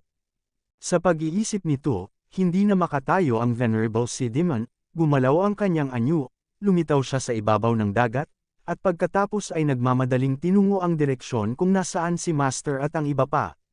Sa oras na ito, si Chenlei at ang iba pa ay nasa cargo ship ng si Soul Gang, nakikipag-chat sa elder ng si Soul Gang na si Duge at sa iba pa. Nagkataon lang na muli naming makilala si Duge at ang iba pa sa pagkakataong ito. Nang itaboy ni Chenlei at ng iba pa ang Dragon Chariot sa lugar na ito ng dagat, nagkataong nakatagpo sila ng isang malakas na hipon sa dagat. Ang sipron na ito ay kinilala ni Chenlei sa isang sulyap. Ang crayfish ang nanghuli sa kanya ng daan-daang libong milya noong una siyang pumasok sa East China Sea. Sa oras na iyon, ang lakas ni Chenlei ay higit sa 100 beses na mas mahina kaysa ngayon, hindi siya ang kalaban nitong hipon sa dagat. Ngunit ngayon, si Chenlei ay mas malakas kaysa sa mga sipron na ito. Pagkatapos ng pagkikita, walang dahilan para hindi maghiganti. Nang makatakas si Chenlei sa pagtugis sa mga hipon na ito, lihim siyang nanumpa na kung may pagkakataon sa hinaharap, dapat niyang hulihin ang mga hipon na ito at pakuluan. Ngayon, ito na ang pinakamagandang pagkakataon para maghiganti. Ang lakas talaga ng marine shrimp na ito, at sapat na para magkaroon ng peak strength ng Wuwang class. Ngunit sa oras na ito, ang mga sipron na ito ay makaka-address lamang kapag nakaharap si Chenlei at iba pa. Pambihira lang talaga ang sipron na ito kahit natalo ni Chenlei. Nakatakas talaga ito sa mga kamay ni Chenlei gamit ang malalim nitong tubig. Natural na hinabol ito ni Chenlei, ngunit sa huli, nahuli niya itong sipron. Ang sipron na ito ay daan-daang metro ang haba, na may mikantab at kulay pilak na mikantab na shell sa likod. Napakalakas ng aura. Gayunpaman, matapos mahuli ang mga sipron na ito, natuklasan ni Chenlei at ng iba pa ang armada ng si Soul Gang. Sa kasalukuyan, ang fleet ng si Soul Gang ay kinubkob ng isang grupo ng mga makapangyarihang tao sa si Demon Palace. Alam ni Chenlei na ang gang ng si Soul Gang ay mga mahihirap na mangingisda, at ang si Demon Palace ay may masamang reputasyon sa lugar na ito sa dagat, at minsan ay bumibisita pa sa isang grupo ng mga pirata. Kapag nakatagpo ng ganoong bagay, natural na hindi ito papansinin ni Chenlei, at inatake ang isang grupo ng mga makapangyarihang lalaki sa si Demon Palace at pinawi ang pagkubkob ng si Soul Gang. Naisip ni Elder Duge na tiyak na mamamatay siya sa pagkakataong ito, ngunit hindi niya inaasahan na bubuhayin siya mula sa isang desperado na sitwasyon. Kung makakatagpo siyang muli ng isang marangal na tao, natural na lubos siyang magpapasalamat kay Chenlei. Sa oras na ito, sina Chenlei, Baiman Man at iba pa ay nasa cargo ship ng si Soul Gang, nag-uusap, at kasabay nito, nakakuha sila ng malaking bakal na kaldero para mahuli ang peak level transformation realm na nahuli ni Chenlei. Ang toyo ay masasabing tumutupad sa panata ni Chenlei noong panahong iyon. Ang crayfish na ito ay may silvery shell at malakas na depensa. Pambihirang kayamanan. Direkta itong hinubere ni Chenlei at ibinigay kay Duge at sa iba pa. Dapat mong malaman na ang mga shell ng hipon na ito lamang ay sapat na para sa 10,000 mahihirap na mangingisda upang mabuhay ng masagana at masaganang buhay. Ngayong madaming kamay na si Chenlei, sa totoo lang, ayaw niya talaga ng ganong shell ng hipon. Gumagawa lamang siya ng mabubuting gawa at nagtatayo ng mabubuting ugnayan. Ang karne ng hipon ng dagat ay puti ng nyebe at malinaw, naglalaman ng kakanyahan ng enerhiya, puno ng pagkalastiko. Ang buong katawan ng karne ng hipon ay napakasarap at napakatonic. Siyempre, ang epekto ng hipon at karne ng sugpo ay kasalukuyang balewala kay Chenlei. Napakaraming likas na kayamanan ang kanyang kinuha, bagamat ang mga hipon at karne ng hipon na ito ay naglalaman ng maraming enerhiya, ngunit sa mga mata ni Chen Lei, ang mga ito ay hindi hihigit sa mga delicacy, hindi mga kayamanan. Gayunpaman, ang si shrimp na ito, para sa gang ng si Soul Gang, ay isang ganap na pagkakataon na lumaban sa langit. Si Chen Lei ay hindi maliit, at lahat ng nakakakita sa kanya ay may bahagi. Ang bawat gang ay binigyan ng mga piraso ng hipon na may sukat na mga 2 o 3 kilo. Pagkatapos kumain, katumbas ito ng pagtatanim ng mga gang na ito sa loob ng 10 taon. Si Chen Lei at ang iba ay nasa bangkang dagat, kumakain ng hipon at umiinom ng alak, habang nagtatanong tungkol sa kasalukuyang sitwasyon sa Liming City mula sa Duge.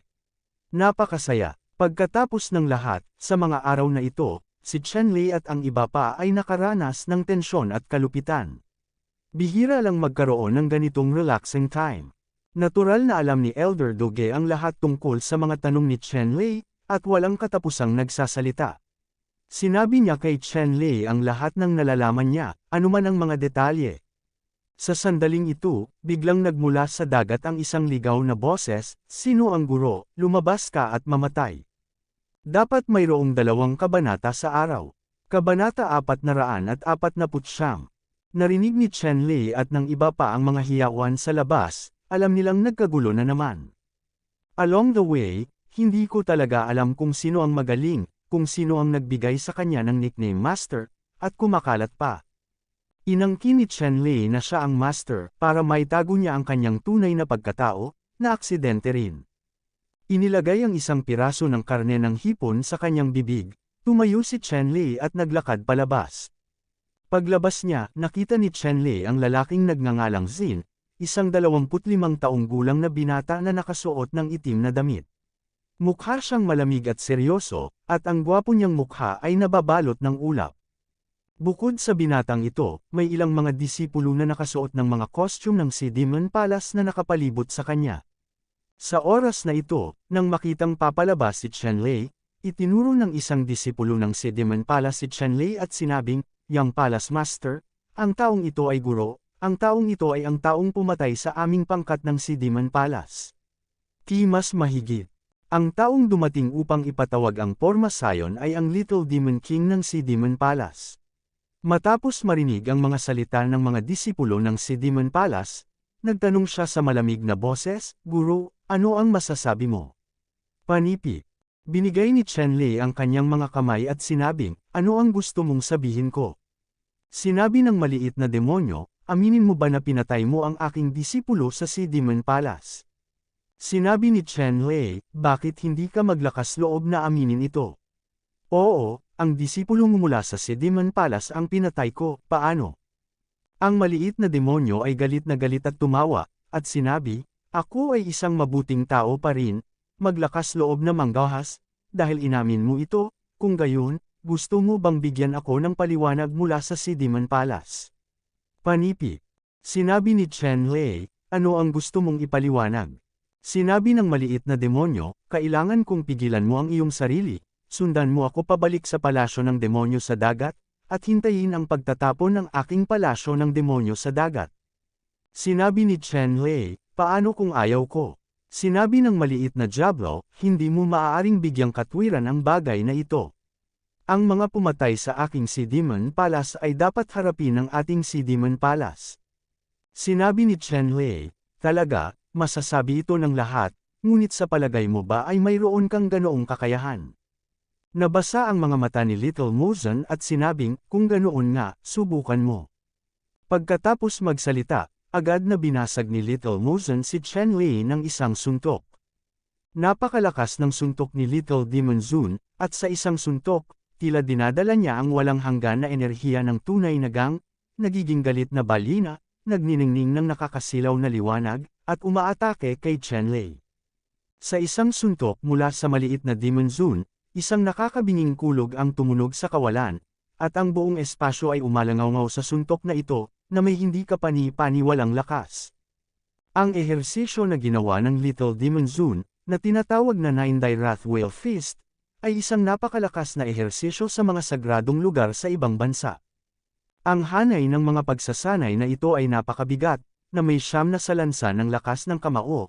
Ang isang salansan ay mas mabigat kaysa sa isang salansan, at kapag ginamit, ito ay may kapangyarihang baligtarin ang mga ilog at dagat.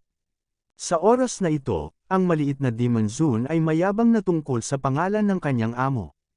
Ang isa sa kanyang mga junior brothers na si Yang Yichen ay sinasabing natalo ng kanyang amo, at sa sobrang takot ay naiihi niya ang kanyang pantalon at naging katatawanan sa Overseas Holy Land. Ang banal na lupain sa ibang bansa ay binubuo ng hindi mabilang na makapangyarihang mga alyansa ng mga puwersa ng isla sa ibang bansa.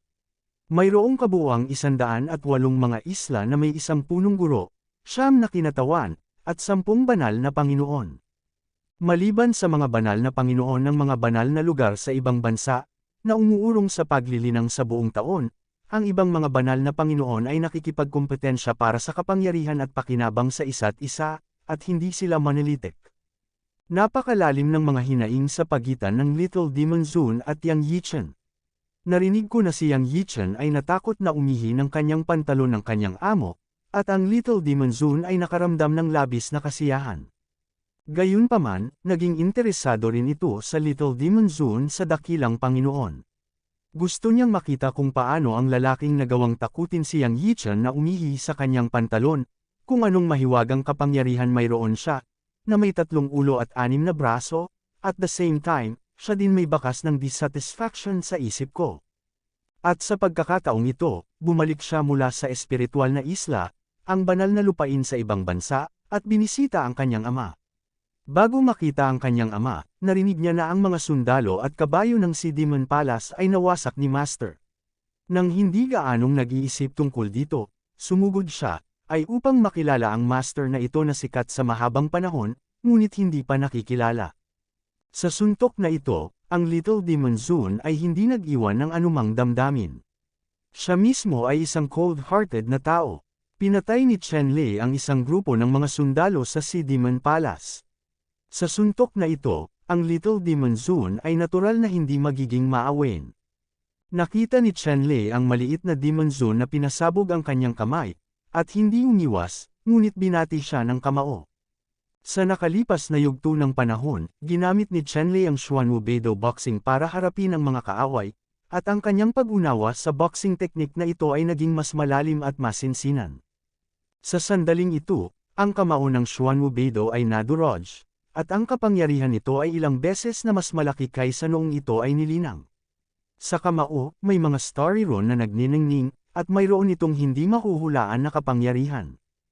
Ang suntok na ito ay sumabog, at ang banal na liwanag ay sumabog, at kung ang pilak na bote ay sumabog, ang dagat ay lumulubog at ang kawalan ay nanginginig, ang banal na kapangyarihan ay hindi mapigilan, at ito ay ganap na magulo. Sa huli, nagsalubong sa ere ang suntok ni Chen Lei at ang suntok ni Little Demon Zune at nagtama. Sa sandaling ito, hindi mabilang na mga sinag ng liwanag ang sumambulat sa kalangitan, na tila isang pagsabog ng bulkan, ang dagat sa ilalim ng kanilang dalawa ay gamulong at kumulo ng marahas, at isang makapal na agos ng tubig ang tumaas sa langit, na umaabot sa kalangitan. Ang buong ibabaw ng dagat, na parang inuugoy ng isang di nakikitang higanteng kamay, ay labis na umaalon, na parabang ito ay malapit ng tumaob. Sina Baimanman, Song Shuxian, at Xin Yi, Xiong Da, Shi at iba pang malalakas na lalaki, ay magkatuwang na inayos ang lugar ng dagat kung saan matatagpuan ang si Solgang, at naharang ang resulta ng away ng 2 tao. Kung hindi, ang ilang mga barko sa dagat ng Solgang ay malamang na madudurog sa pulbos sa unang lugar na tatakot ako na wala sa daan-daang mga gang sa mga barko sa dagat ang mabubuhay. Ang maliit na si Mozan ay nakaramdam lamang ng matinding sakit tulad ng mga basag na buto sa mukha ng kanyang kamao, ang kanyang buong braso ay nagsikip, at siya ay napaatras ng hindi malay ng malaking kamao. Ang buong tao ay nadulas ng libu-libong beses sa ibabaw ng dagat. Metro, pirata sa isang malalim na kanal. Para naman kay Chen Lei, nanatili siyang hindi gumagalaw, nakatayo pa rin sa volley. Ang kanyang balabal na nanginginig ng marahas sa hangin, ang kanyang itim na buhok ay lumilipad, at ang kanyang mukha ay puno ng kumpiyansa at nangingibabaw. Sa kasalukuyan, ang pisikal na lakas ni Chen Lei ay kasing dami ng 500 dragon, at tiyak na kaya niyang itulak ang lahat ng malalakas na tao sa itaas ng Martial King na kaharian ay hindi mahina, ngunit kung ikukumpara kay Chen Lei, ito ay malayo pa rin.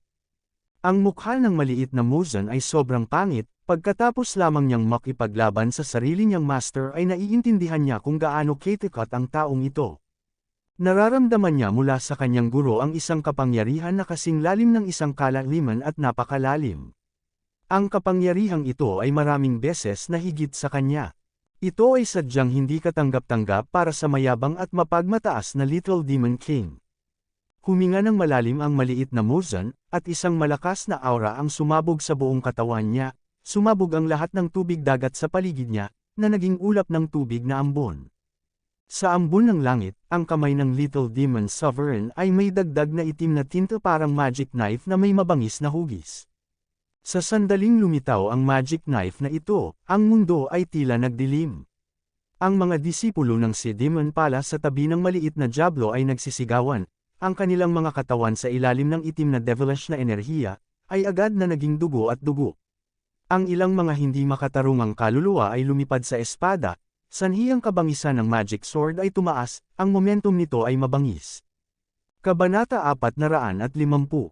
Ang maliit na Muzan ay hindi nais na matalo ni Chen Lei, at direktang ginamit ang kanyang sariling paraan ng pagpindot sa ilalim ng kahon, ang Yin Mo Knife. Nakuha niya ang Yin Demon Knife mula sa ilalim ng isang tiyak na dagat, at ang lugar na iyon ng dagat, itim na parang tinta, ay isang ipinagbabawal na lugar. Ito ay isang pagkakataon na ang Little Demon Lord ay makakakuha ng isang mabangis na magic knife sa ipinagbabawal na lugar na ito ng dagat. Napakalakas ng magic knife na ito, at hindi alam ang ranggo nito. Ang paggalang ay itinuturing na isang kayamanan ng puso, at hindi kailanman ginagamit ng basta-basta. Ngunit ngayon, si Xiao Muzan ay na-knockout ni Chen Lei sa pamamagitan ng isang suntok, at ang kanyang pagpapahalaga sa sarili ay lubhang napinsala, na naging dahilan para mahirapan siyang ipagtanggol ang kanyang sarili at direktang gumamit ng pinakamakapangyarihang paraan. Sa sandaling lumitaw ang Yin Magic Knife na ito, nakaramdam si Chen Lei ng hindi maipaliwanag na hininga, malamig, malupit, duguan at sakam. Si Chen Lei ay hindi komportable sa Yin Demon Knife na ito na tila nilalamon ang buong mundo, na nagbibigay sa mga tao ng labis na masamang pakiramdam. Naalala ni Chen Lei na minsan niyang naramdaman ang ganitong uri ng hininga sa isang tao. Ang taong iyon ay isang henyong disipulo ng Thousand Demon Sect, na pinangalan ng Xi Heng. Nang si Xi Heng ay nademonyo, ang hininga na nagmumula sa kanyang katawan ay eksaktong kapareho ng aura na nagmumula sa magic knife sa oras na ito. Kung tama ang hula ni Chen Lei, ang magic knife na nasa kamay ng Little Demon Venerable ay dapat na isang magic weapon na iniwan ng isang tunay na angkan ng demonyo. Ang mga demonyo ay dumaan sa hindi mabilang na mga mundo daan-daang milyong taon na ang nakalilipas, sinira ang langit at lupa, na nagdulot ng malalaking sakuna, na tinatawag na mga demonyo. Pagkatapos, ipinanganak ang isang immortal, at pinalayas niya ang mga demonyo sa napakalakas na paraan at binantayan ang mundo. Ang mga demonyo ay nawala rin ng tuluyan sa daan-daang milyong taon ng walang bakas. Kahit na nawala ang mga demonyo, ang epektong dulot ng mga ito ay umiiral pa rin sa mundong ito at hindi kailanman nawala ng tuluyan. Halimbawa, ang ilang sekta ng demonyo at sekta ng demonyo ay umunlad batay sa mga gawin ng angkan ng demonyo noong nakaraan. Mayroong kahit na makapangyarihang mga banal na lugar tulad ng banal na lupain ng mga guho ng demonyo, na batay din sa mga gawin ng angkan ng demonyo. Siyempre, ang mga banal na lugar na ito ng demonyo, kahit na ang paglilinang ay batay sa pagsasanay ng angkan ng demonyo, hindi sila demonyo, ngunit nais lamang na makakuha ng lakas na maihahambing sa angkan ng demonyo. Ang mga ganitong bagay ay karaniwan sa kontinente ng Xuanyuan at hindi madidiskrimina. Sa kasalukuyan, ang lahi ng dayuhan ang pinakamalaking kalaban ng lahat ng lahi. Ang mga demonyong mandirigma ng Demon Clan noon ay kakaiba rin, at sila ay napakalakas. Kaya lang, wala masyadong totoong magic soldiers, at wala rin masyadong naipasa. Gayunpaman, ayon sa paghatol ni Chen Lei, ang Yin Demon Knife sa kamay ni Little Demon Zun ay talagang isang tunay na sundalong demonyo. Ang gayong mahiwagang sandata ay lubhang nakamamatay, at ito ay lubhang kakaiba at mahirap bantayan. Tungkol sa demonization o mga demonyong sundalo, si Chenlei ay nagkaroon ng malalim na pag-unawa kay Exiheng pagkatapos ng demonization noong huling pagkakataon. Gayunpaman, lahat ng bagay na nahawahan ng salitang demonyo, ito man ay isang nilalang o isang kayamanan, ay lubhang makapangyarihan at lubhang mahirap pakitunguhan. Sa sandaling ito, naging kakaiba rin ang hininga sa katawan ni Little Demon Zun, na balot ng itim na liwanag, at maging sa kanyang mga mag-aaral, dalawang itim na paputok ang umalangaw, at nawala ng kaunting pakiramdam ang buong tao. Maging labis na walang malasakit, na parang walang lahat ng emosyon, tulad ng isang walang buhay na bagay. Gayunpaman, ang mapanganib na hininga na nagmumula sa katawan ni Little Demon Venerable ay naging mas malakas at mas malakas. Ang mapanganib na hininga na ito ay nagparamdam pa kay Chenlei na medyo kakaiba. Ipinaalala nito kay Chenlei si Exiheng noon, at ang nademonyo na si Exiheng ay napakahirap din. Noong panahong iyon, ginamit ni Chenlei ang halos lahat ng pamamaraan na hindi epektibo laban kay Exiheng. Sa oras na ito, si Chenlei ay tila nahaharap sa parehong problema ng Little Demon King. Gayunpaman, sa pagkakataong ito, si Chenlei ay walang magawa gaya noong nakaraan. Matapos maramdaman ang kakaibang hininga ng Little Demon Venerable, agad na naisip ni Chenlei kung paano tutugon. Sa sandaling ito, sa palad ni Chenlei, mayroong mahinang electric light na kumikinang. Sa kanyang palad, ang mga bakas ng electric light na ito ay nag-intertwine sa misteryoso at walang hangganang rune, na naglalabas ng isang sinaunang at pangmatagalang aura. Kulog sa kanyang palad, sa huling pagkakataong hinarap ni Chenlei si Exiheng, napagtanto niya ang isang uri ng walang kamatayang kapangyarihan sa kanyang isipan. Ang ganitong uri ng supernatural na kapangyarihan ay iba sa martial arts at kayamanan ngayon. Ito ay nangangailangan ng isang perpektong kombinasyon ng banal na kamalayan at tunay na gang upang palayain. Sa pagharap sa kakaibang hininga na ibinuga ng maliit na diablo, nadama ni Chenlei na maliban sa kulog ng palad, walang ibang ehersisyo ang magkakaroon ng anumang epekto sa maliit na diablo. Kaya, hindi siya nagdalawang isip na durugan ng kulog sa kanyang palad. Sa sandaling ito, ang Little Demon Sovereign ay nakakuha ng momentum, at ang Yin Demon Knife sa kanyang kamay ay umindayog ng mataas, na tila kayang tumagos sa asol na kalangitan, at pumutol. Ang inky black rolling devilish aura, tulad ng isang higanteng dragon, ay agad na pamunit sa kalangitan, naglabas ng malamig at masamang aura, at pinugutan ng ulo si Chenlei. Ang buong ibabaw ng dagat ay tila nabahiran ng malamig at masamang demonyong aura na ito. Ang asol na tubig ay naging itim na tinta, itim na paralisado, at isang makapal na patong ang biglang lumutang sa ibabaw ng dagat. Mga buto. Ang mga butong ito ay ang lahat ng isda, hipon, pagong, alimango at iba pang nilalang na umiiral sa lugar na ito ng dagat. Napatay sila ng malademonyong enerhiya sa isang iglap at ang kanilang laman ay nabura. Tumpok lang ng buto na lumulutang sa ibabaw ng dagat. Naramdaman din ni Chenlei ang isang alon ng demonyong enerhiya na dumarating, at ang kanyang mga bodyguard ay ganap na hindi napigilan. Ang mga demonyong chi na ito ay tila sumanib sa kanyang mga buto, na nagpapatunaw sa mga ito.